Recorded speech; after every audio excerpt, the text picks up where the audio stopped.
After you.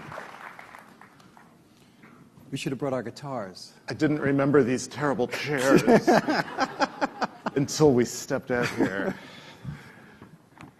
John's going to sing a little song for you, but first, I want to welcome you to the New Yorker Festival, and I get one shot to do this, so I want to also thank Rhonda Sherman and her staff, who puts this event together every year and does a magnificent job.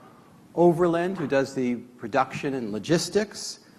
Lisa Hughes on the business side and her staff, which does a wonderful job. Our sponsors and the editorial staff of the New Yorker, which is hosting conversations and events all over the city this weekend.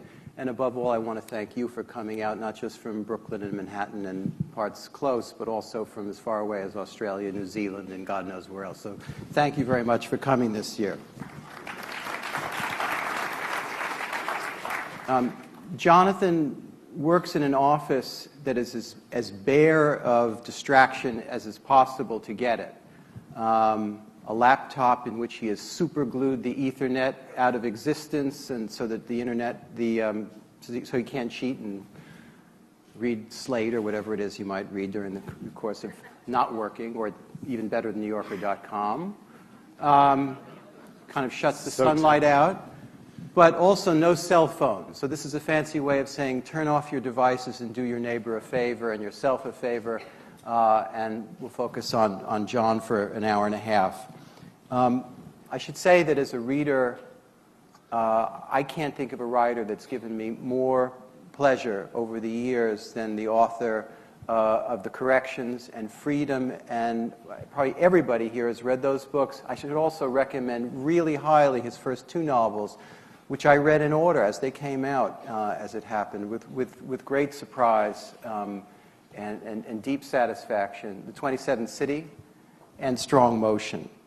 Also, as an editor, nothing can possibly give one more satisfaction than to have a piece, an essay, a story from John come in, and I highly, highly recommend his essays, not least the most recent one, in which he kind of was in the steps of Robinson Crusoe earlier this year, an essay that took in everything from the themes of solitude and reading and the origins of the novel and his friendship with David Foster Wallace. An incredibly remarkable writer who means the world to me and I think to you. So welcome, Jonathan Franzen. Thank you. John, you have there's a wonderful sentence that you once wrote or spoke. I think of novel writing as a kind of deliberate dreaming. And I wonder when it is you started as a reader to enter this state of deliberate dreaming as a reader, and you began to read intelligently, and it occurred to you that maybe you could do this too. Good morning. Good morning. Good morning. The New Yorker has been nothing but nice to me since 1994, and probably putting us in these chairs is the worst thing the Yorker's ever done. It's like they're incredibly uncomfortable.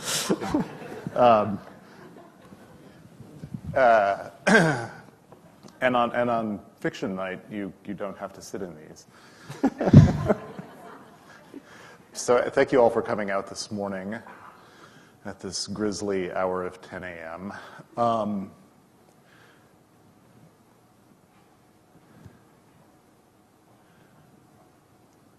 The first books I remember reading and responding to were a couple of biographies of Thomas Edison when I was maybe in third or fourth grade.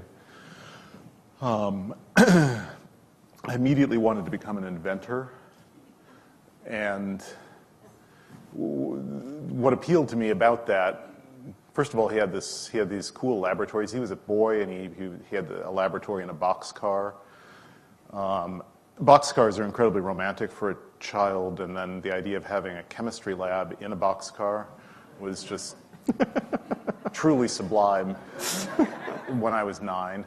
I wanted my own chemistry lab, and eventually sort of got one. Then there followed about 6 years of realizing I was not really any good at science. But I think it's significant that the first thing I wanted to be was an inventor, that you had lots of free time and you made stuff up. So that prefigured that, I would say. In terms of actually wanting to emulate, by the time I was in high school and reading science fiction, it seemed like that was a good thing to do too. You made up these just totally made up stories. Who were you reading? I was reading, Asimov and Herbert and Arthur C. Clarke, Ray Bradbury. Although Ray Bradbury was so disturbing, I was a little too young for him. So there was a second phase of thinking I wanted to be just an inventor of popular stories, and then it was college where I encountered serious literature and a really great literature professor that I thought who opened up the German moderns in a way that allowed me to see that these were books written by people, that they were struggling with stuff themselves. If you know anything about Kafka's biography and then you see the kind of fiction that came out of that, the notion that you could do these, not only that you could, but that it was necessary to be formally innovative in order to get at the stuff that was most bothering you, that was kind of the third step. Mm-hmm. And I thought, if I could do all of those things, be the inventor with free time and tell popular stories, and also, I came out of Webster Groves, Missouri, with this notion of personal growth. I'd been in this Christian fellowship, which I've written about for the New Yorker, and this is a long answer to your question, David. Did it occur to you, as some kids who grew up in seemingly ordinary circumstances, suburban New Jersey, nice circumstances in Webster Groves, St. Louis, in the St. Louis environs, and then they read Hemingway and Fitzgerald, and it occurs to them maybe that their lives are too ordinary, that there's not enough stuff there for them, and they haven't discovered their interior life yet. And so the things that around them are not lions and tigers in the green hills of Africa, or the nightlife of Paris in the 20s, or the south of France. Did you think, well, maybe I just don't have enough material to even dream of writing? No, that became a worry later. Because at the time I thought you could just make it up. And you can't. Well, you have to. You have to, and in fact, interesting things that have happened to me, stories I might tell over dinner to entertain someone, basically don't make good fiction. In Amy Hempel's hands, they do. You mean anecdote? Anecdote, Incident. Yeah. So the experience you turn out to need is awful emotional experience, mm-hmm. And even in the suburbs. You were lucky. You felt lucky in that.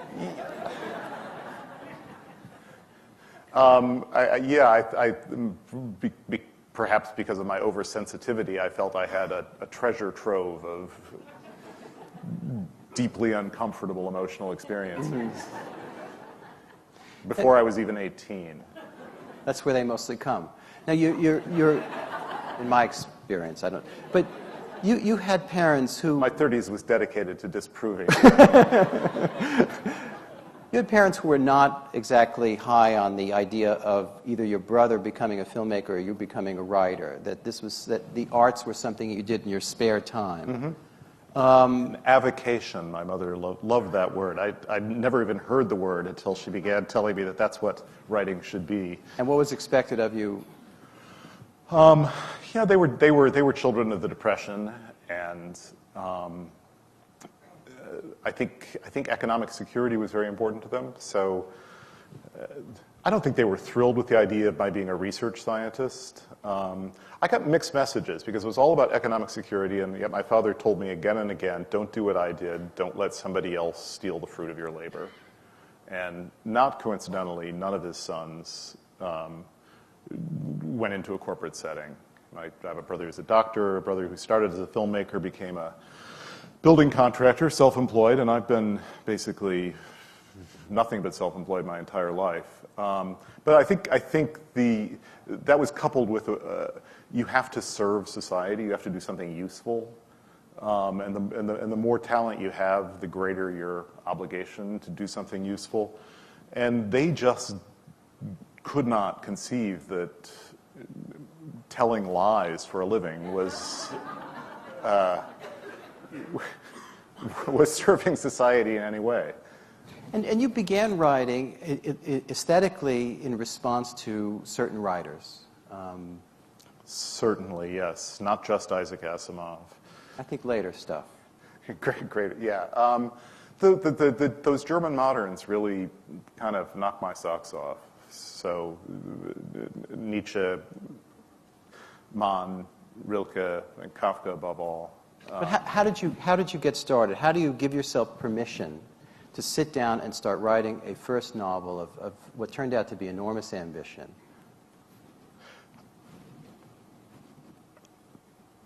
That's where I think coming from the Midwest and being so innocent and not knowing what couldn't be done helped. But I was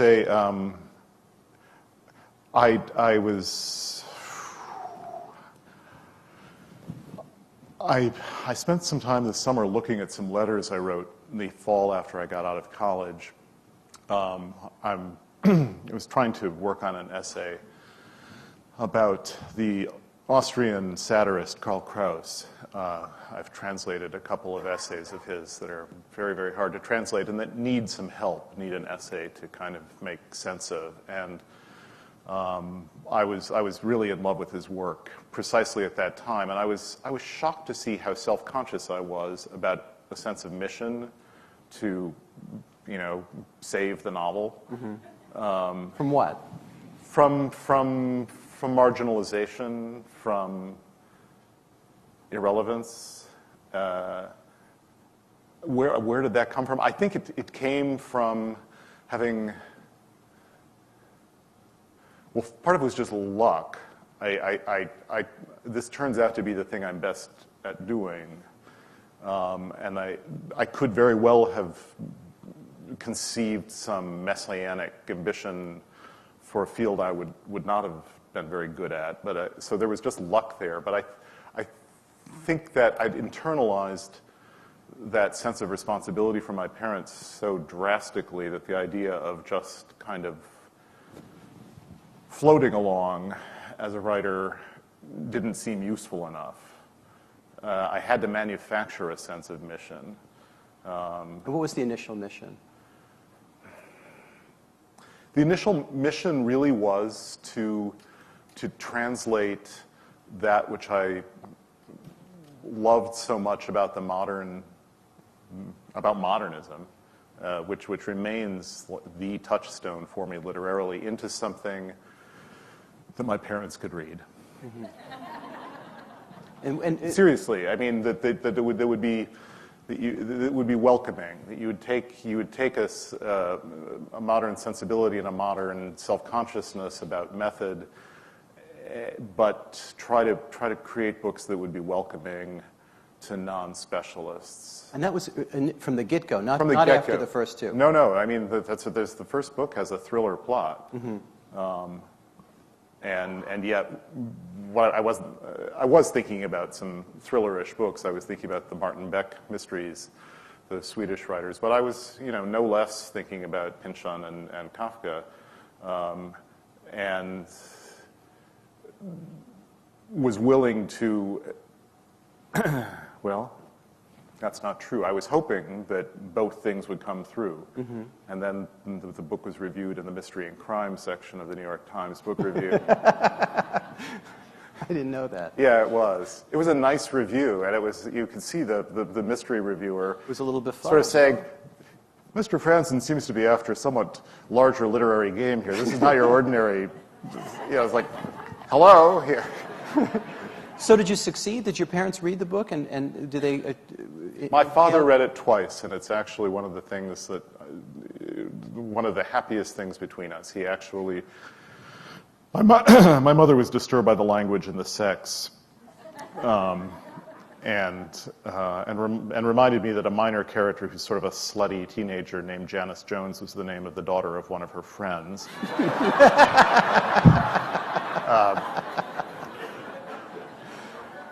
In my defense, I was unaware of that, but Janice Jones aware of it? Did she read the book? I can't help thinking not. But my dad then reread it carefully a second time and wrote me this nice letter saying, I think this could be a great American novel. And the idea that he knew the phrase great American novel and would he probably liked it better than anyone else did at the time. But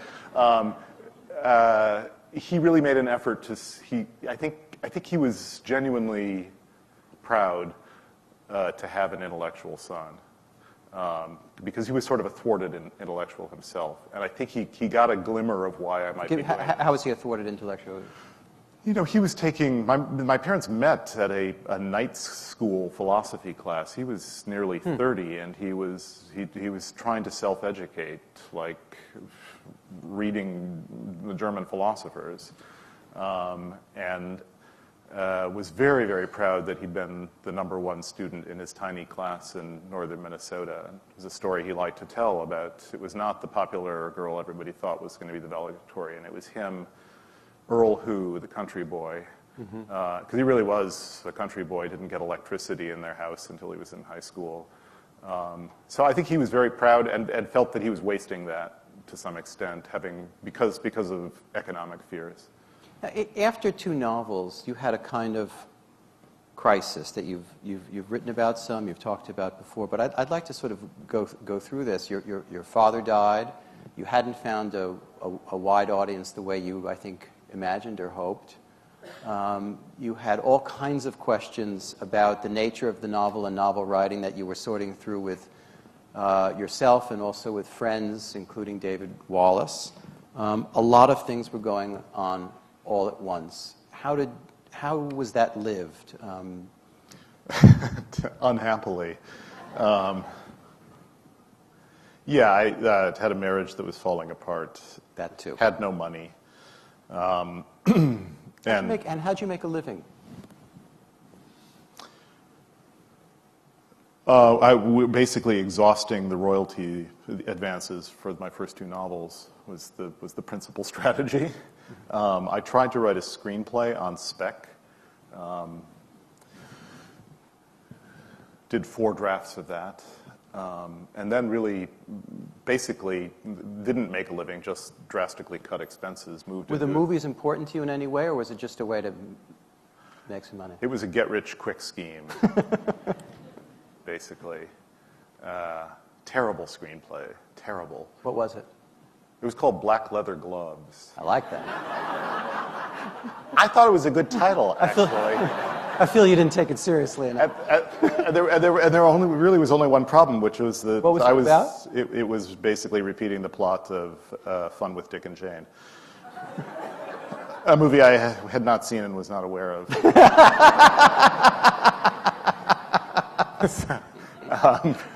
Doomed from the start. So back to your... Oh, yeah, back to me.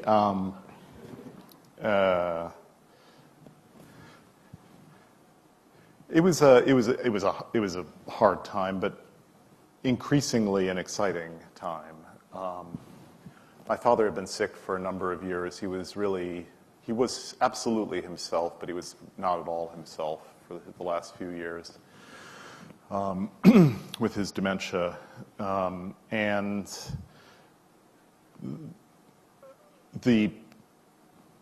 I think this is those years in a nutshell when he finally died. He was about to die, and I went out to St. Louis, and he rallied. He wasn't eating or drinking anything, and was just, really low blood pressure, barely breathing, and he rallied, and I actually felt bad about that. I thought maybe he could have just made it through the door if I hadn't shown up, but he then rallied and was, to everyone's shock, nurses saying things like, "I guess your dad was never a smoker," hung on for another week, and it became this grueling ordeal, just waiting for the end. And my mom and I were trading places, 12 hours each, sitting with him. And finally, I was home scrambling some eggs, and she called from the hospital, and she said, "I think you better come over." And I remember I very, very specifically remember finishing the scrambled eggs, enjoying. I like scrambled eggs. They're a nice platform for butter.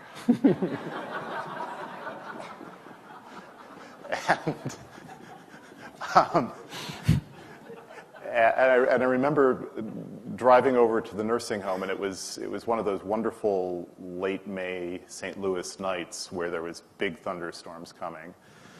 It had been very sultry, and suddenly just the trees were thrashing in the wind, and feeling the purest joy I had ever felt.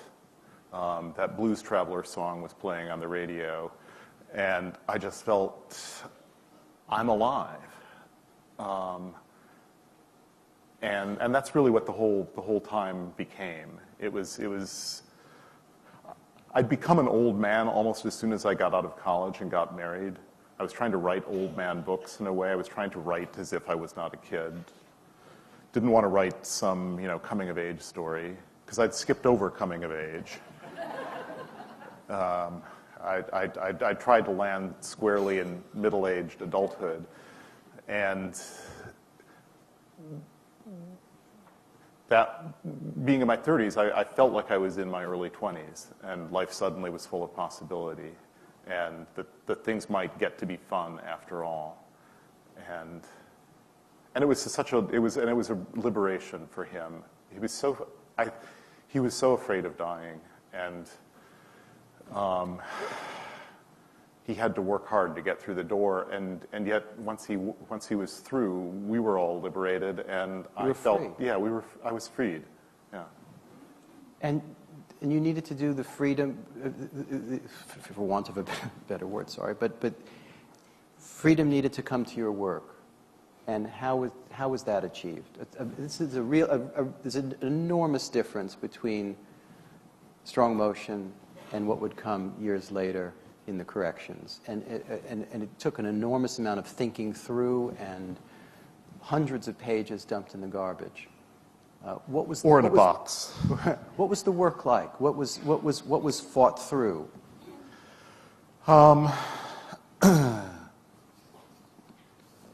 A lot of it had to do with letting go, finally, of that sense of social responsibility. Political social responsibility. Well, sort of, yeah. I was not only taken with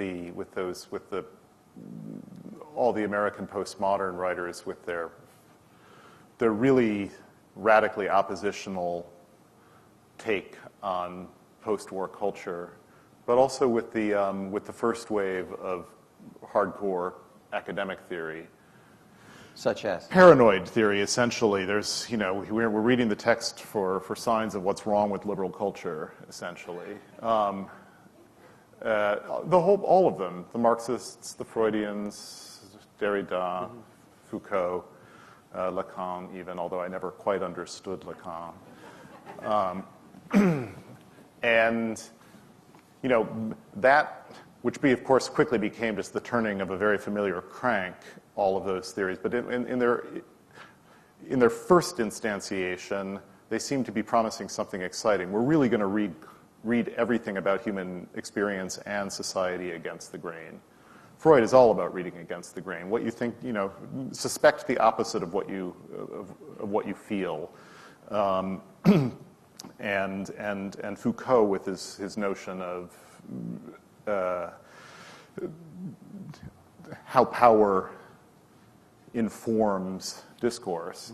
Those were really, really exciting ideas, and I had the sense of I've got to keep on trying to crack the monolith of consumer culture and consumer corporate culture, and that's what these books are supposed to be, bombs that will blow up the shell and usher in what exactly was the thing I never stopped to try to figure out.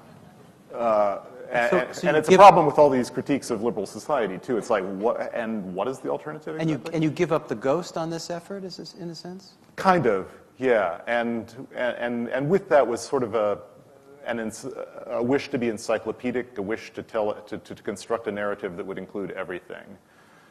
Issues-oriented fiction, really. So, reflective of reading of what novels, for example? Underworld and Gravity's Rainbow and this kind of? Yeah. Gaddis, Coover. Mm-hmm. I loved Origin of the Brunists. I loved The Public Burning. These were committed books. You know, Origin of the Brunists, Coover's really, really remarkable first novel. Still my favorite book of his. It's just this wholesale attack on American religion, and then he took on politics in The Public Burning. Committed fiction, as it were. And the great thing about oppositional writing is you don't really have to define who you are. You're defining yourself in opposition, and you can be very, very smart. No one is going to think you're a shrimpy little kid because you're angry and you're taking on the big issues of the day. And letting go of that was actually really, really hard to move to the point of writing a book about, you know, a Midwestern mother getting a Christmas at her home. I mean, it was humiliating. It was like I was like, how can that be my story? And yet there was more and more evidence that was the story, that was in fact the plot. So how was there evidence of it? You start playing with these? Deadness of pages, yeah, is pretty much the... I mean, what's remarkable... Lack of desire to go to work in the morning. I mean, the Corrections is something you worked on for the better part of a decade at least, and then really wrote in 10 months. Yeah, yeah.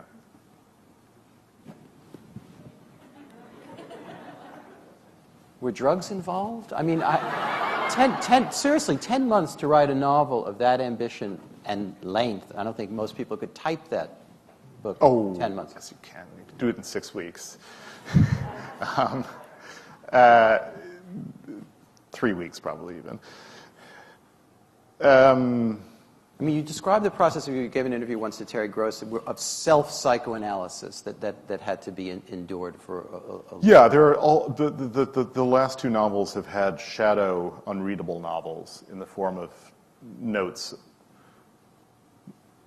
where I essentially try to figure out what is wrong with me and what is wrong with my relation to these objects that I've created. It's a character is a psychological object.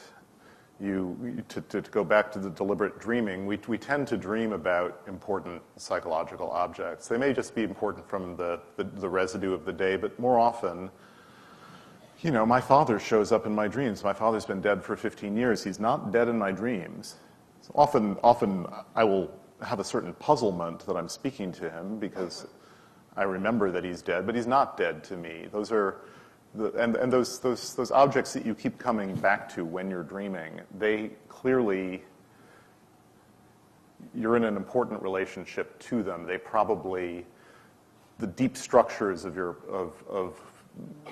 identity and your personality are bound up in how you feel about those objects.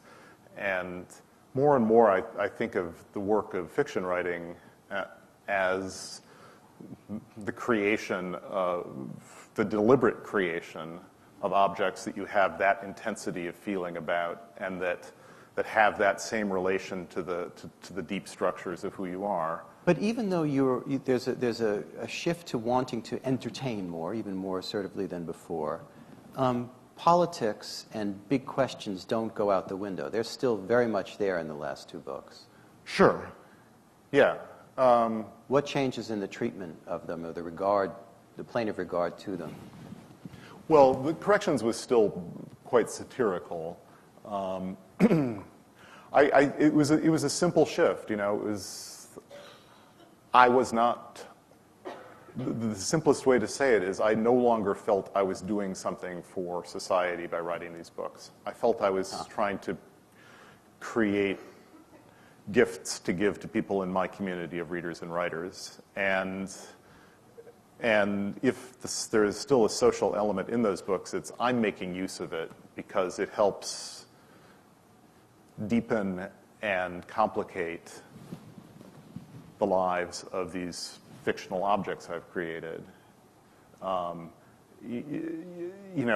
It's Enid goes to see a doctor on the ship in the Corrections. The mother in the Corrections. Yeah, the mother in the Corrections. And, and he's trying to put her on a late model drug to make her feel less ashamed of her life.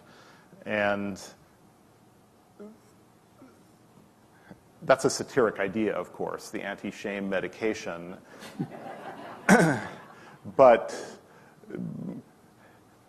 without Enid in the scene, I have no interest in writing it. And it's what she does with the satiric conceit that now interests me. Mm-hmm. So it's a flipping of the priorities. The characters are not there to illustrate or effectuate these social dramas. The social is there to make these characters' lives more difficult. And difficulty, of course, is interesting, and you want to be interesting. Something else happened with the Corrections, that you developed an enormous audience.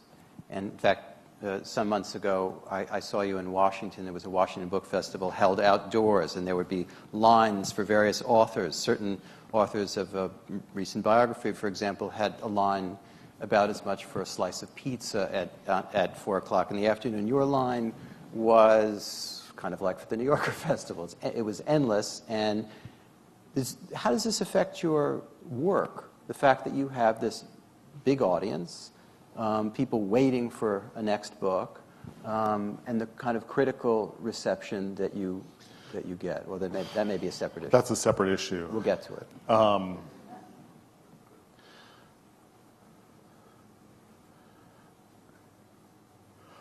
I think it's made me a less angry person. I could. That's the main thing, and to go on to the more, one of the differences to me between the Corrections and Freedom is that Freedom is not a satiric book. It doesn't have that anger driving the satire. I don't think I'm smarter than my characters anymore. I don't think I'm smarter than the world anymore.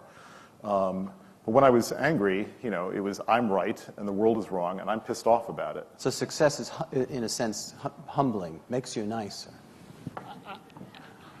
We always think we're nice. So it wasn't like I thought I wasn't nice before. It's only now that I examine the evidence that I get the sense that perhaps I wasn't all that nice. I think I was still nice to my friends. But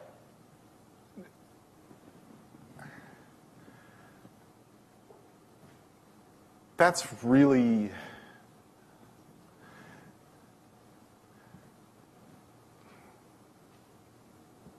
in the 90s when I was so depressed about fiction, the only way I could find my way forward was by giving up on engagement with the mainstream.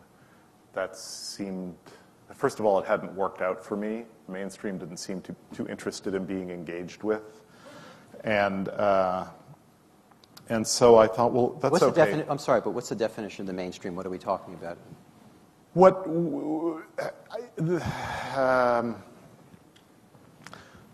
Steinbeck. You're reading Steinbeck like crazy now. I was reading Steinbeck last summer. I was trying to do a piece on Steinbeck for you, and then I read a biography of him, and I decided I didn't actually like him very much. Our loss. But East of Eden is an amazing novel. Something wrong on every page, and yet heroic and fantastic. But he hung out with senators and movie stars, and Life magazine followed. What's Steinbeck doing? Oh, he's going to Vietnam. Let's follow. All of that stuff. The writer was this public figure, and the work. Grapes of Wrath actually really did. It was one of those rare American novels like Uncle Tom's Cabin that I think that actually did change things. Right. I think awareness was raised of the plight of itinerant farm workers in California. And do you think, despite your stature now being on the cover of Time magazine, et cetera, that but it's markedly different than Steinbeck, Hemingway, that kind of thing, that a novelist cannot move the dial in the way he or she could 50, 60 years ago? Yeah, I don't think it, what I was going to say is I don't think it's changed quite as much as I'd feared. I think there is still a place in the culture for, and not just one novelist, for novelists plural. Mm-hmm. What has happened is that my estimation of the size of the community has expanded considerably. I thought, okay, well, maybe there are only 10,000 Americans who enjoy reading Alice Munro or Janet Frame or Dennis Johnson. But that's okay. I'm one of them, and I'd like to try to write books for that community. And it's been this just, I'm still kind of getting over the fact that it turns out that it's not a fraction of a percent of the American population who is at some level dissatisfied with the everyday conventional narrative and might actually enjoy narratives that have more shades of gray to them. And do you think other interests, other screens, other media are shrinking the audience, or that it doesn't matter and it was always a relatively small audience? I think it was always a relatively small audience. If you were in the middle class in the 19th century, especially if you weren't in a city with a theater, for entertainment, the novel was it. So I think there was a phase, and particularly maybe in America, where people were so self-improving. Mm-hmm. I think there probably was, percentage-wise, a larger audience. But when you look at the bestseller figures for 1910 or even 1950, Edith Wharton sold 150,000 copies of House of Mirth in the first year after it was published. Bestsellers in America were still selling 150,000. Like the number one bestseller, 175,000 copies mm-hmm. in 1950. So something is not quite. Maybe libraries were being used orders of magnitude more heavily than they are now. But something tells me that the audience is not actually that percentage is kind of fixed. Mm-hmm. It's the interesting people and. It's the only people I care about, frankly. Mm-hmm. You only care about the interesting people? Well, they're interesting because I care about them, maybe, but... One of the publishing is... But I want to go back to your question about are the other screens shrinking the audience? I don't think the way feature films are heading, the novelist has too much to worry about. Unless he's doing Transformer novels. But what about the way television?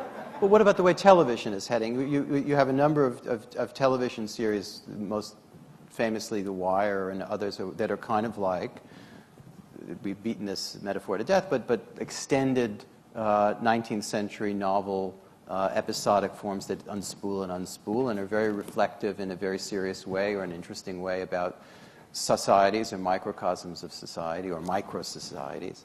Do you see potential either for competition or enhancement there? Well, a couple of things. I was much more inclined in the dark 90s to see TV as death in the competition, and partly because I was watching so much TV myself in those years and reading so few novels. So it was a self-loathing thing. Kind of, yeah. And not just TV, but bad TV. I mean, what were you watching? I never missed Dancing with the Stars. Married with Children. I mean, really bad TV. That's bad. I know, and I came late to Cheers, and so in syndication you could watch Cheers every night of the week, even without cable.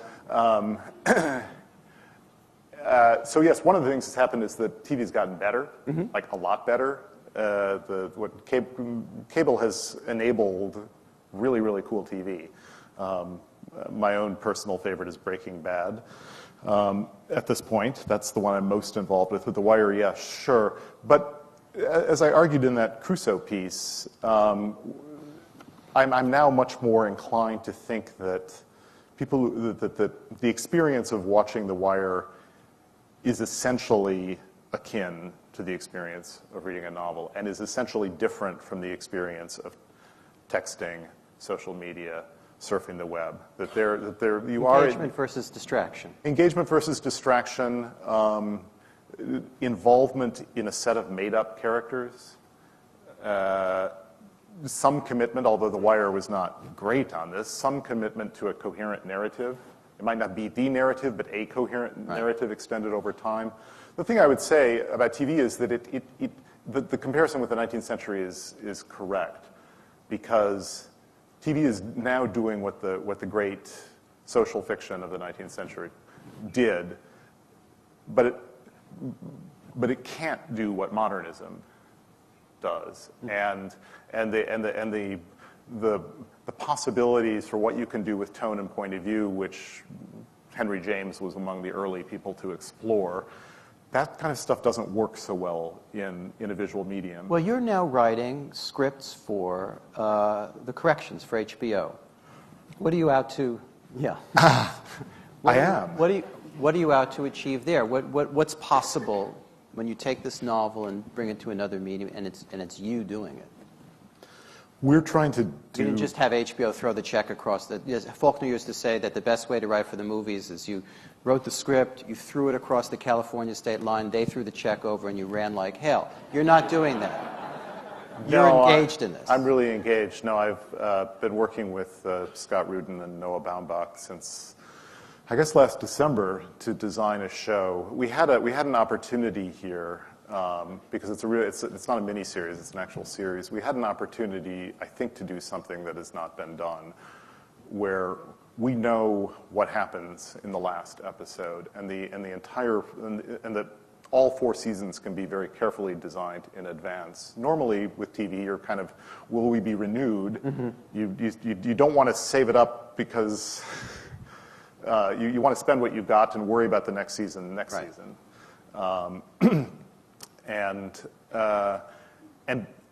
because we had so much more time to work with than there was material in the novel, it was an opportunity to tell a story at many different points in time that is spread over 30 years and have those all have equal weight. So you're not dealing with flashbacks. You're dealing with this story, the story of the family when Alfred retires 17 years earlier. That is just as much part of the present story as the present. And to figure out how to make that work, it seemed like it could be really cool. Is it? Do you like doing this? Do you work I do. It's fun. It's really fun. It's fun to... You don't feel the pull of obligation to the next novel? Or piece of it? Yes, I do. Yeah, and I really miss the failure, which is what I do when I'm trying to get a new novel started. Is I go and I fail, and there's something exquisitely miserable about that failure. But there, I'm really engaged with. After a few days of failure, I have to say, well, why am I? I begin to look at my own sense, what's failing in me. Why am I not up to the challenge? And it becomes an occasion to open the door on all the stuff that, in a busy life, you want to keep the door shut on. And that sense of really solitary engagement with a person who feels like he actually has an identity that might have more to it than he might have guessed, that I miss. But I've been away from the novel for long enough that I felt like the world's leading expert on these characters without being yours. Yeah, without there being mine. And it's been really fun to dream up all of this new material and to imagine to work out what these characters were doing at points in their life that the novel just skated past. John, how do you feel about this sort of criticism that comes out after a novel that you've, for instance, last time, a couple of novelists were reacted to the Time magazine cover by, and also the critical reception of Freedom by saying, well, this would never have been accorded to a woman. And I think Jodi Picoult was the woman who did, is that how you say her name? And when in fact some of your most intense reading and focus on and recommendations on are a lot of female novelists. How did you react to that, or does it feel apart from you, or do you take it personally? It felt apart from me, mostly. I believe some of this was happening via Twitter. Mm-hmm. It's a good way to keep it apart from me. Mm-hmm. Did not receive those tweets personally. But they got they got to you somehow. They made it to the paper. They made it to the... Sure, yeah, no, eventually you have to do interviews when the book is coming out, if not in this country, in other countries. So yeah, I get asked about it a lot. How do you react? Well, partly, I think they're right to some extent. I took up the cudgels for Alice Munro because I felt as if when people are just rattling off who are the leading North American writers, it's often it'll be familiar names, and certainly, you know, Cormac McCarthy should be on that list. But why are we not talking about Alice Munro, who's just like the genius in our midst? Why is this not happening? So I do think there is, I think, a certain kind of performative fiction. You've even used the phrase guy writing. Yeah, there is a kind of guy writing. What does that mean? That lends itself to scholarly treatment, and that in a kind of guys jostling each other to get to the front of the pack, you know, has a certain obvious ambition to it.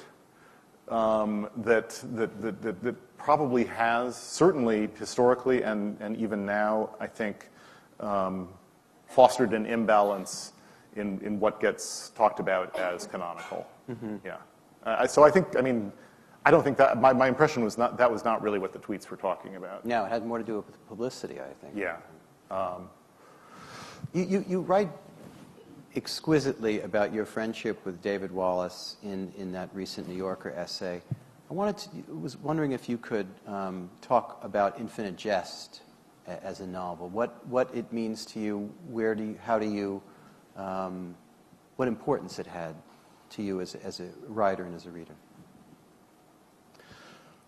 I love that book. I remember I read it. I was still sort of in a dark place, and I read it in manuscript. I'm nostalgic for that time in my life where I could read for 5 hours every evening, night after night. And I think I read for about 10 days, 5 hours a night. And I was really pretty blown away by it. I had some criticisms of it. We don't need the eschaton section at that length. There's some problems with it.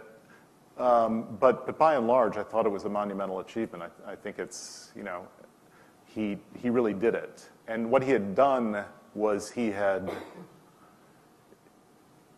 done that oppositional postmodern thing while also writing about the stuff that was life and death for him. His own life and death were right on the page there. And that especially at that time seemed to me the project, and he had brilliantly succeeded on it. We kind of hit. He was a vastly better tennis player than I am, but we would kind of serve novels back and forth at each other, and it got me. Other people's or your own? No, our own. Right. There was a sort of alternation. I was, I think he was a bit stricken by 27th City, and I was stricken by Infinite Jest, and then I tried to make him feel stricken with the Corrections. Mm-hmm. And that's... Stricken in the sense of like competitive wounding. Yeah, competitive wounding. Really? So it really is a boy thing.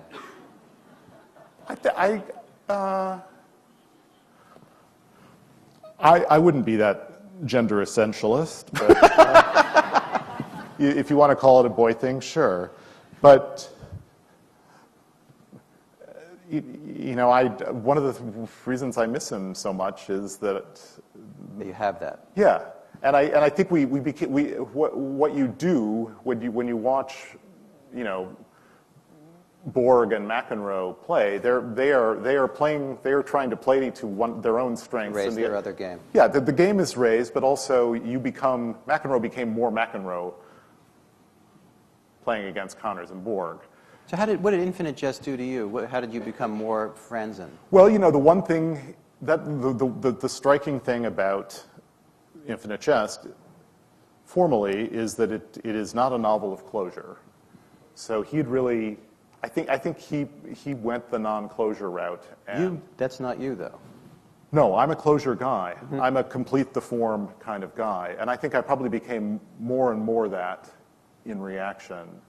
And certain, like why compete on the level of rhetorical excellence with David Wallace? Nobody can compete. Mm-hmm. So you kind of, any inclination I might have had to develop in that direction was, those energies were shunted into the things I did well. And that's how a literary game, that's what makes it fun. And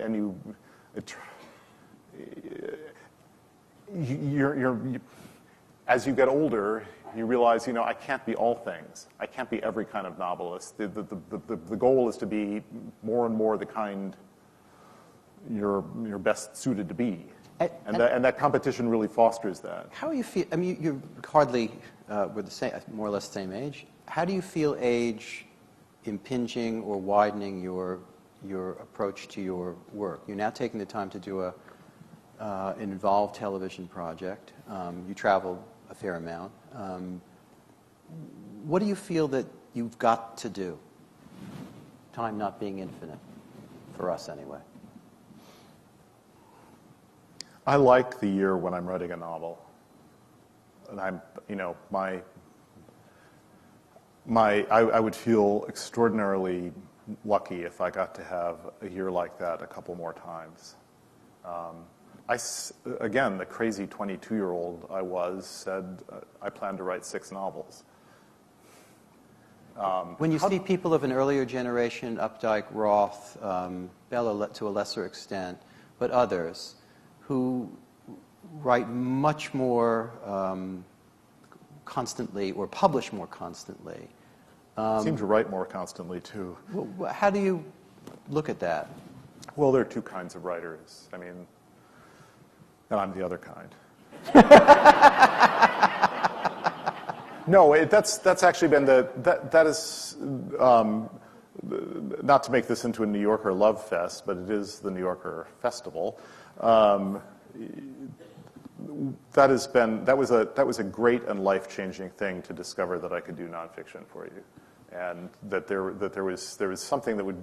Why? Because I'm not a very good journalist, but I've gotten better, mm-hmm. And. What does that mean? You're not a very good journalist? You gave me that great advice before you sent me to Washington. I start making mistakes when I get out of bed in the morning, because I think I'd said, but I'm, when you're a fiction writer, you don't want to make mistakes. If you make a mistake, it will never see the light of day. You described at some length that you make mistakes month after month. Yes, but they never see the light of day. Whereas if you say the wrong thing in an interview with Tom DeLay or something, the mistake is like... Believe me, Tom DeLay will never notice. Well, you were very reassuring. But no, it's to see that to make a piece of narrative nonfiction, although not the total life challenge that writing a novel is nonetheless a really interesting artistic challenge. Well, I was fascinated to hear that there are some people in this world who feel and have a kind of hyper postmodern view of nonfiction, fiction questions, that it's all writing, and that questions of facticity, and that's kind of square and old-fashioned, and it's okay that Kapuscinski does what Kapuscinski does and kind of makes this up because it's really just a metaphor for Poland itself.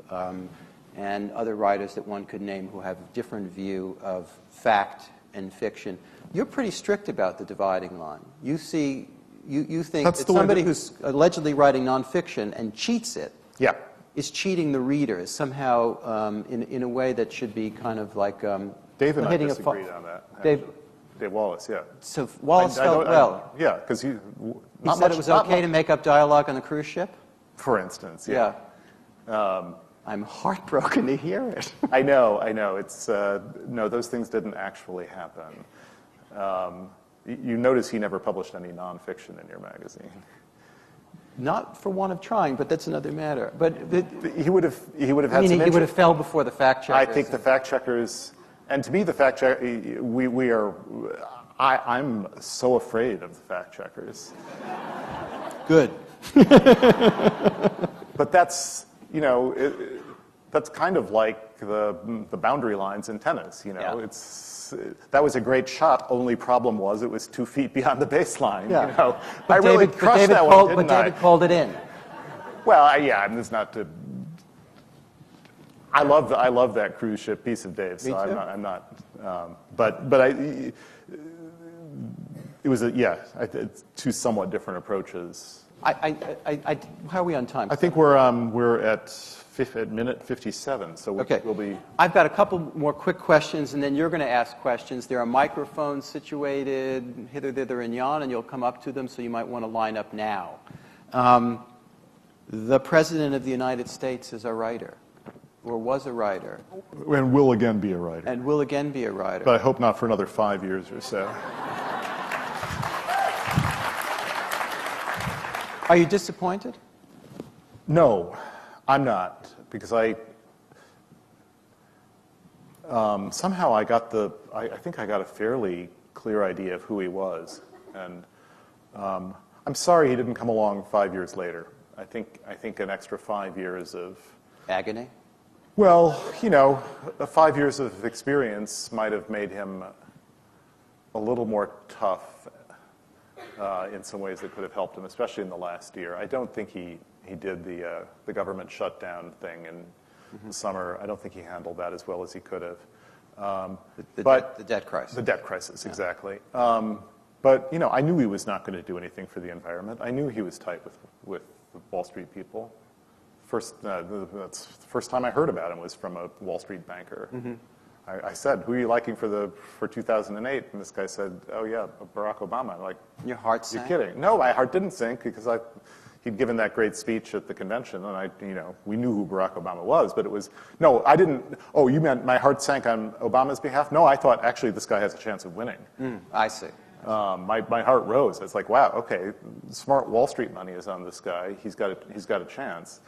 But how disappointed can you be that he has substantially caved to the financial industry? If I remember right, once if you never expected him not to. A summer ago, he bought your book, and I presume he even read it. He claimed to have read it. You met him, right? I did meet him. What'd you talk about? Mostly Nixon. I got him off the subject of freedom as fast as I could. I'm a two cheers for Richard Nixon kind of guy. It's funny because he was the epitome of some way our last liberal president. He was our last liberal president. Yeah. No, he gave us our. I've stopped more dinner parties saying that. Yeah. Yeah. No. Or right maybe this evening or this morning. No, right on down the line, especially environmentally, but also welfare, exactly. All these things. He signs into law legislation so much more liberal than anything Clinton or Obama did or could. So I made my case for Nixon. And did Obama agree with you? He laughed and said, "Yeah, the only problem was he was crazy."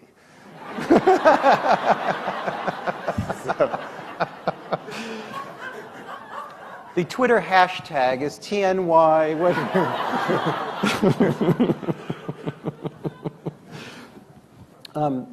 My last question, what would you like to learn but you probably never will and won't have the time for? Russian, David. Well, we can fix that. We're going to have a little Russian lesson on stage right now. You know, Nabokov once said that when he taught Russian, that his kids never got past the "Как вы поживаете? Я хорошо." How are you? I am fine stage. That's about as far as I can take you. Questions from the audience. I think maybe we can even lift up the lights a little bit. And maybe even take down these. And take down these and get new chairs. But we don't ask too much. Okay, this poor guy's struggling out.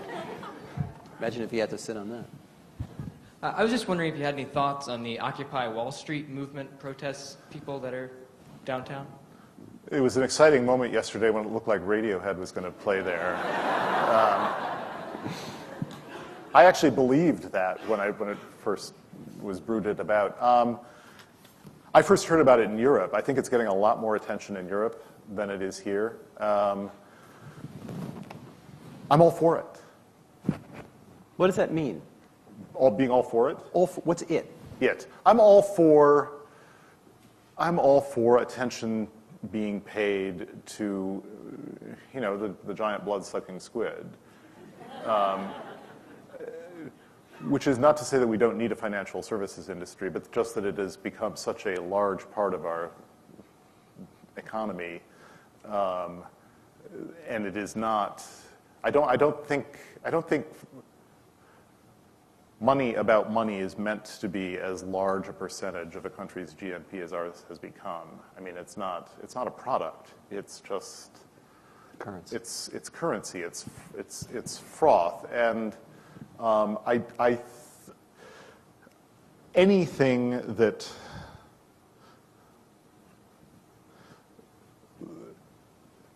I'm a Democrat. And I think I think a pro-Nixon Democrat. Natch. No, and I think anything that actually revives what Republicans are quick to call class warfare. That is, revive a conversation about the economic disparities, and particularly just how utterly shafted the middle class is. Even if you have a job, that you are effectively paying more in taxes than someone who is making money on money and putting a $5 million addition on their townhouse. It's just not right. So, and I think Obama's in a really tough position because he needs those Wall Street people, and yet he is, I think, rightly seeing an opportunity in the midst of a depression-like, extended recession-like downturn. Mm-hmm. I mean, I don't know what this terminology is a little hard to follow. Shitty time. Shitty time, yes. But a real unemployment rate of 16%, it seems like that should be raising some sort of socialist questions, and that would, I think, would be good for American discourse, and it would be good to shame the people who would call that class warfare. Go ahead. Hi. We'll go back and forth. How about that? And I'm just going to turn this way because I haven't. It's not that far there. Go ahead. I just wondered where your medical references come from in your books. Is that from your brother being a doctor, or is that from your experiences with your dad, or your own experiences, or your interest in science earlier in life? I have checked a fact or two with my brother. Injuries, I checked the terminology. There's a lot of medical stuff in the corrections, and that, yeah, partly from reading and partly from watching my dad. My mom was sick most of her adult life with something or another, so doctors are not strangers in our family. Sometimes I thought that some of your references were so detailed that you had some kind of training yourself. It seemed like it came from someone that had been through parts of medical school. Thank you. I read the corrections during medical school. No, the fact about me is I'm really actually a very lazy person, especially when it comes to research, and so the fact that I'm getting away with it is really nice to hear. Thank you. I'm interested in you talking a little bit more about how Freud might influence your work, especially in... A little louder, sir. I'm interested in how Freud might influence your work, especially in Freedom. I thought a lot about Beyond the Pleasure Principle of sort of characters kind of pursuing their own demise, and also you have a tension with natural resources being expended. And then there's this love story that happens throughout, too, that kind of interrupts worrying about conservation. And if you could talk a little bit more about those themes, would be great. That was many things. It's been a long time since I actually sat down and read Freud. And when you do, he's kind of a weird mix of the crackpot, the wrong, and the incredibly profoundly right, I find. Mm-hmm.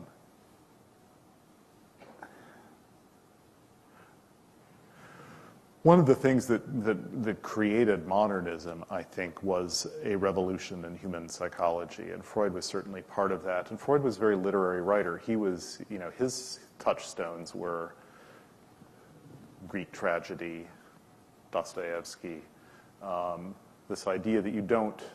The Bible.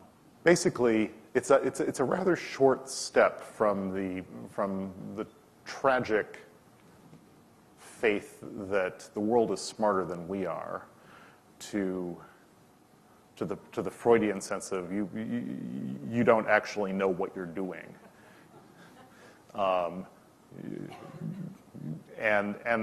of course Freud took that further and saw some potential therapeutic benefit in becoming a little bit more aware of what you don't know you're doing. So to me, that stuff is just exciting. Simply exciting and catnip to the fiction writer, because people doing things that they're not aware of doing is hilarious. Often, when someone is obviously in love with another person and is giving that away in everything they say, but vehemently denying it, that's an amusing. Watching them slip Freudianly is deeply satisfying fiction, I find. For instance, and Freud also was always calling attention to primary objects. He's, pay attention to how you feel about mom, and dad. And Accomplished. What? Mission accomplished. Yes, exactly. And especially since we live in such anti-psychological times now, it goads me to, if anything, try to be more in your face about how you're making mistakes because you are not the author of your life. There's something else being worked out that you are kind of riding on top of, and the job is to think about your relation to that which is happening beyond your control.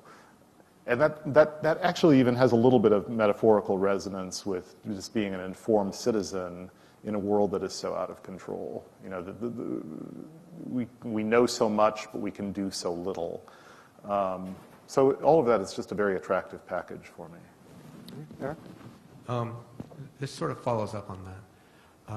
I loved Freedom, and my question is not intended as a criticism of it, because I understand that art is its own organic whole. But as someone who I think I can intuit that I share your politics by and large, it left me feeling politically hopeless, and I wonder what your reaction is. Hopeless? Or? Yeah, hopeless. Hopeless. Yeah. Well, I was at some pains to be as hard on liberal Democrats as on neocon Republicans,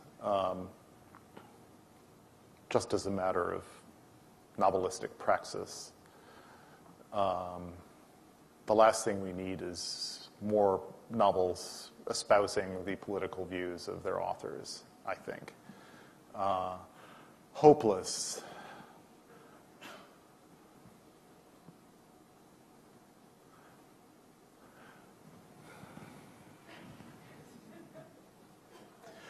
I admit to being a little discouraged. It's hard not to have lived hard not to have lived through the changes in political discourse in the last 10 years and not be a little discouraged. More than usual? Maybe so. Yeah, maybe a little bit. Yeah, the rage levels and the sense that that it is being so much driven by the technology, and the technology is all about stimulation as opposed to interaction and discussion. It's like what can you say or do to get attention? I do feel like the level of bald face.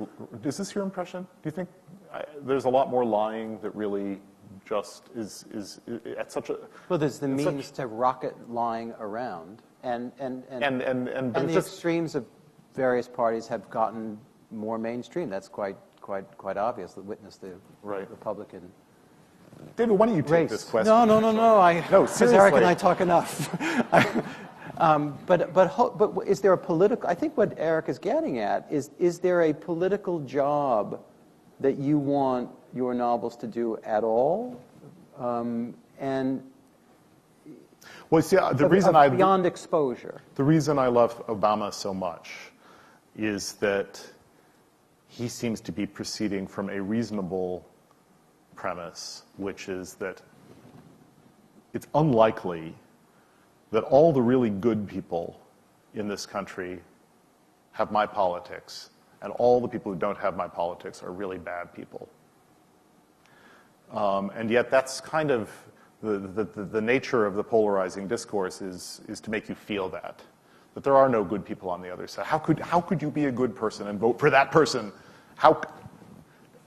And it's true that I would have a real hard time being close friends with someone who would vote for Rick Santorum.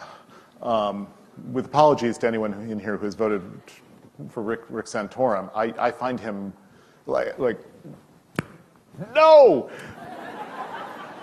And yet, I also think that it is likely that some of the people who do vote for him are, in fact, good, funny, smart, fully realized human beings.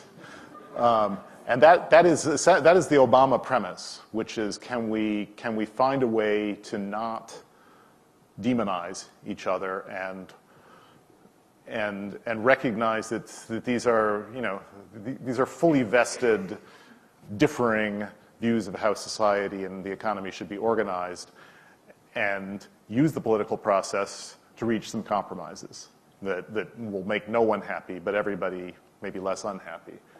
I think that's a worthy goal, and to me, one of the things the fiction writer can do is to expend some effort to be honest about the shortcomings of one's own party, and to explore the human possibility in the other party. Thank you. I think we have time for a couple more. I think we do too. Yeah. So similar to politics, you seem to have some ambivalence about music, musicians, and their audience. And I was wondering if you could kind of speak to that, since they played such a central role, both as characters in the Corrections with, Malcolmus and Pavement, or in Freedom, and how you approach both the musicians and the audience that listens to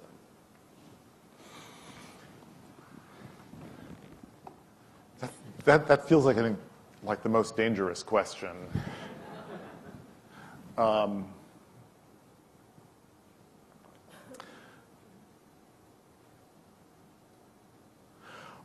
I have had at various points in my life an incredibly intense relationship with certain kinds of music, and feel as if everything I write has some kind of soundtrack. There'll be something that will inspire me. That wonderful Sufjan Stevens song, Kazimir Pulaski Day, that was really in my head when I was writing Freedom. And there was a Cocteau Twins song that I was never able to find out the name of. I've actually gone through all of iTunes and listened to 20 seconds of every Cocteau Twins, and somehow and none of them are as good as this one. I don't know what it is. if anyone, like, shout it out if there's, like, one that's just so, it's really haunting, and it really, it moves me so effortlessly. At the same time, it doesn't have much content. Especially in the case of this Cocteau Twins song, the lyrics I can hear are sort of stupid. So it's good that I can barely hear them. And yet the song just transported me. And I wrote the End of Freedom with that song totally in my head. And this is, I feel a little bit let down by music. Maybe it's just that I've gotten older, but I had the sense that it was doing a little bit better job, maybe because you still had the album, and the album had some concept, it carried concept with it, and it carried relation of songs among one another. It had an arc, it had a little narrative arc. The great records of my youth, you could actually sort of read as stories. What were they? What were the stories? Oh, they were not very... What were the great albums? Oh, you think of something like Exile on Main Street or London Calling or Remain in Light. I mean, it's just the stuff I would have been listening to when I was that age. And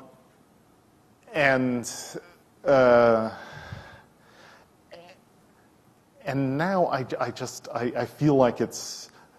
I am kind of with Richard Katz and feeling like it has turned into chiclets.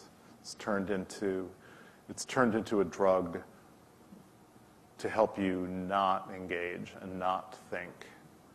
And so I guess I maybe... It's not a question of age with popular music? No, because I'm still finding stuff that moves me. And one reason I mentioned the Stevens is, there is he still is trying to do concepts, the Illinois record. David, I'm a big fan of your work. Jonathan, I'm curious to hear your reflections on your dust-up with Oprah. What dust-up? We almost got out of here. Did you not see us embrace on national television?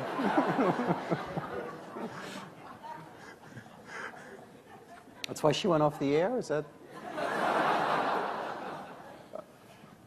It was not the only factor. I think, no, sorry, there will be no more on that subject, but I feel like she was kind enough to pick my last 2 books for her book club, and this time it worked out to actually go on the show and talk about it after 4 segments on Michael Jackson's Secret Family.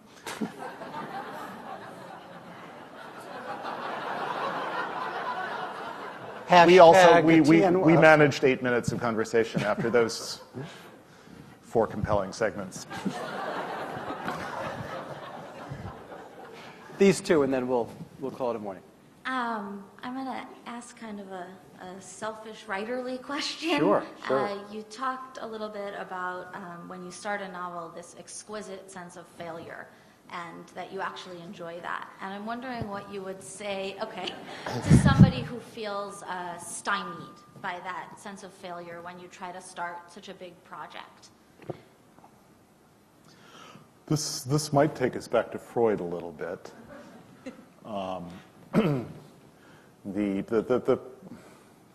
It seems like an essentially Freudian situation to be stuck, to be locked in some neurotic paralysis.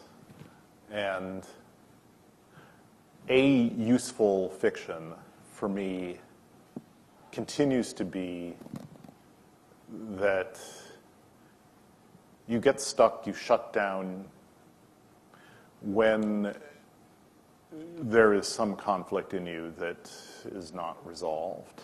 Typically a conflict between want and should.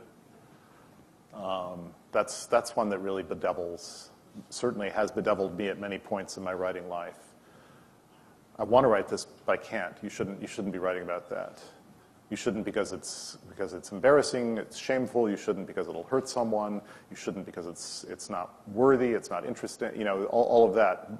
So just by way of a small and relatively not red hot at the center of your conflicts example, and what I was saying, I don't miss failing. Who enjoys failing? But I do miss the opening up of the conversation about, I'm aware that I'm not an entirely happy person moving through the world. I'm very busy now, and I'm very pleasurably engaged, like in this HBO project, but I also know, I'm running fairly high anxiety levels, and, even just sitting here, I'm really kind of tense. I suspect there's stuff going on that I just haven't had a chance to take a look at. And so, I really am, I'm increasingly an advocate of, well, sit quietly and try to be really honest with yourself as an approach to that sense of paralysis. And we are down to our last questioner. Okay, so I felt actually very sort of conflicted when I read Freedom. And I think that my basis, after a lot of reflection, is in Patty's character. And I think actually that the things that I didn't like about her, I realized that I saw in myself, and to avoid feeling bad about myself, I projected. But anyway, I was wondering, this is the question. This is very psychological, yes, and already we're ahead. We could just quit while we're... I was just wondering, what is your relationship with your characters, and to what extent do you create them, or are they already created? Thank you. That's a lovely question. They're so created. They do not come ready-made. Earlier on, they came ready-made more, but now they do not at all come ready-made.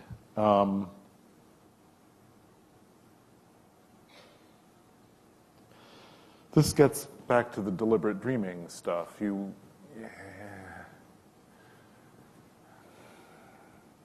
What to say?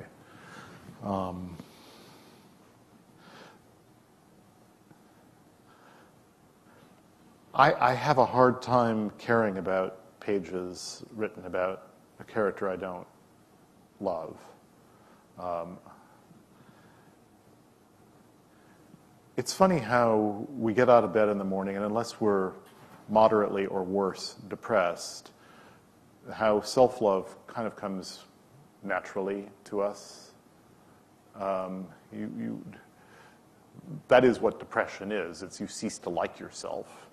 But if you're not suffering acutely from that, there's this sort of ready-made, you get out of bed interested in what's happening to your life. You're living a story and you're interested in that. And I think the reason you're interested in that story is that you, at some fundamental, you love the main character.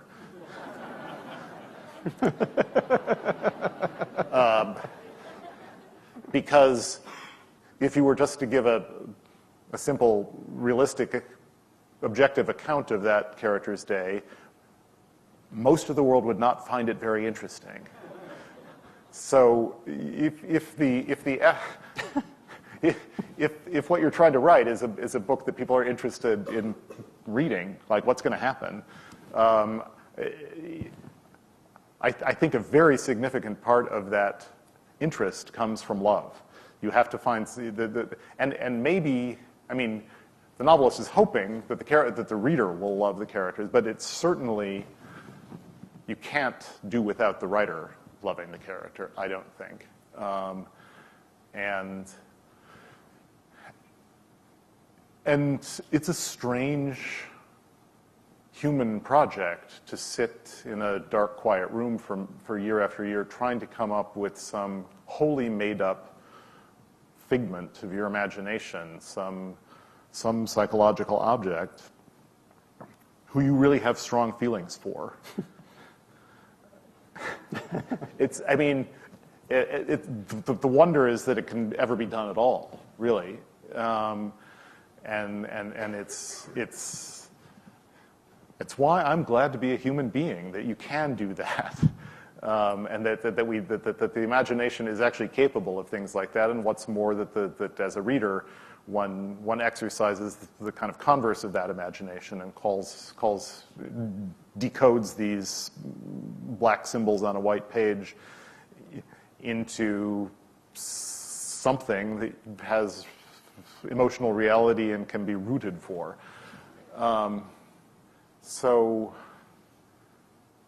that's to answer your question, basically. Yeah, it's at this point especially to get. I said all the relatively easy things, like the easy to write about conflicts I already used up, and now I'm left with the really, really deeply buried, hard, and intractable ones that are also feel very compromising to me. And so more and more, I feel like just is the work is to translate, is to find characters to believe in so that I can put myself into them. John, thank you very much. David, pleasure. Thank you. Thanks. It really is terrific. Absolutely wonderful.